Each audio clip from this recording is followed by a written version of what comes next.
Good morning, everyone. Happy Wednesday. Today is Wednesday, April 15th. April 15th, that is correct. So you may wonder why we're wearing party hats. So we're wearing party hats because It is Bunny's birthday today. But it was actually yesterday, just we forgot to celebrate it, So we're celebrating today. Celebrating today. So happy birthday to Bunny. How old is Bunny? Bunny is 3. Bunny is 3. No, he's 4. He's 4. He's a baby bunny. All right, boys and girls. Today's quote is Happy Birthday, Bunny. He's a baby bunny, but he's a big bunny. He sure is. Today's quote is... You can complain because roses have thorns, or you can be grateful because thorn bushes have roses, by Ziggy. I like roses. I like sunflowers. Those are my favorite. So, boys and girls, one of the things that we did over spring break was we went through Scotty's bookshelf. Now, I don't know if any of you have a ton of books, but there comes a time when we have to go through the bookshelves and we have to get rid of some books. Well, one of the books that we found was The Snatchabook. Can I read it? So we'll take turns. So this was one of a favorite that I would read to Scotty. So the Snatchabook, Who's Stealing All the Stories? So the Snatchabook is by Helen Doherty, and it's illustrated by Thomas Doherty. And this is a good book. So I'm going to start. Okay.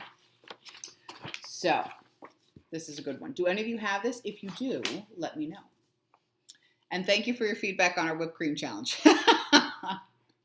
One dark, dark night in Burrow Down, a rabbit named Eliza Brown found a book and settled down when a Snatchabook flew into town. You see that? There's the Snatchabook flying in. Ooh. In every house...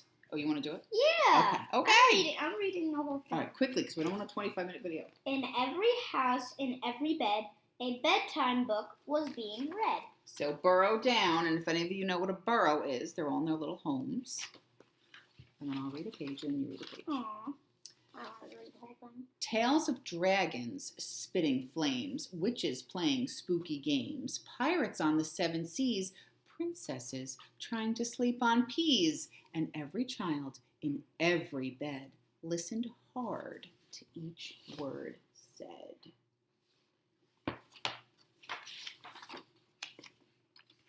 Eliza Brown and at number 3 was reading quietly, contentedly. Quite contentedly. That means very happy. Her curtains opened just a chink.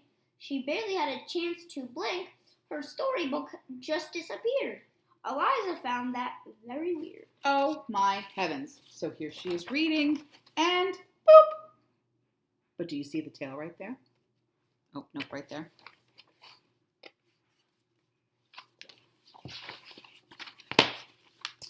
The little owls on Mommy's lap were quite surprised to hear a tap against their bedroom window glass. Tap, tap.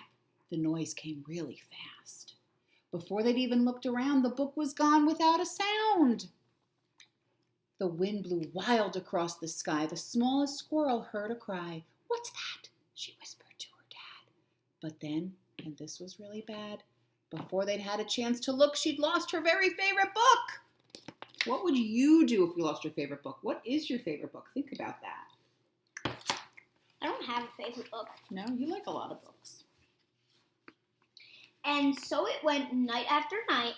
Books disappeared from left and right. 5 books here and 6 books there. The shelves began to look quite bare. In Burrow Down, the rumor spread of book thieves under every bed. Eliza Brown at number 3 was keen to solve the mystery. Eliza Brown wants to solve the mystery. Mommy. Oh, sorry. No. She planned one night to lie in wait and use a pile of books as bait. Long hours passed without a peep. She'd nearly fallen fast asleep when suddenly Eliza heard a flap of wings.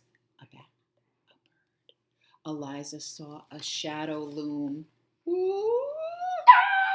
a horror story. Enormous right across her room. What kind of monster could it be? Eliza thought, you don't scare me. And yet her heart was beating fast. She'd have to face the thief at last. She threw the window open wide and shouted to the thing outside.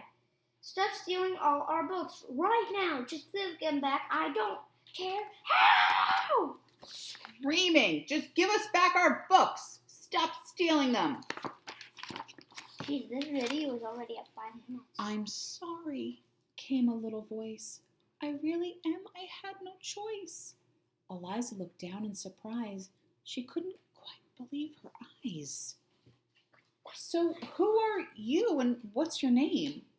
The creature hung its head in shame. He mumbled with a mournful look. I'm just a little Snatchabook. Oh, but doesn't he look so cute? Little Snatchabook. Stop stealing all our books, weirdo. Stop it. Eliza nodded solemnly. She set the creature on her knee. You can't just come and help yourself to every book on every shelf. A tear rolled from the creature's eye, and softly he began to cry. I know it's wrong, but can't you see?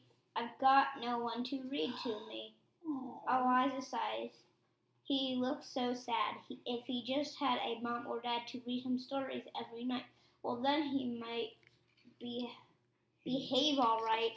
Oh, poor little Snatchabook. He just wants someone to read to him, so he was stealing the books. And that very night, they hatched a plan, and so the Snatchabook began. Oh, what do you think he's going to do, boys and girls? He's carrying a bunch of books. Stop. To give back all the books he'd picked, Eliza Brown was very strict. Then, trying hard to prove himself, he stacked them neatly on each shelf. So he's giving the books back, so he's doing the right thing. And when he'd made his full amends, Eliza called on all her friends and told them how he'd worked all night to turn a wrong into a right. Stop. What am I reading? And now each night in Burrow Down, as darkness falls upon the town, in every house, in every bed, a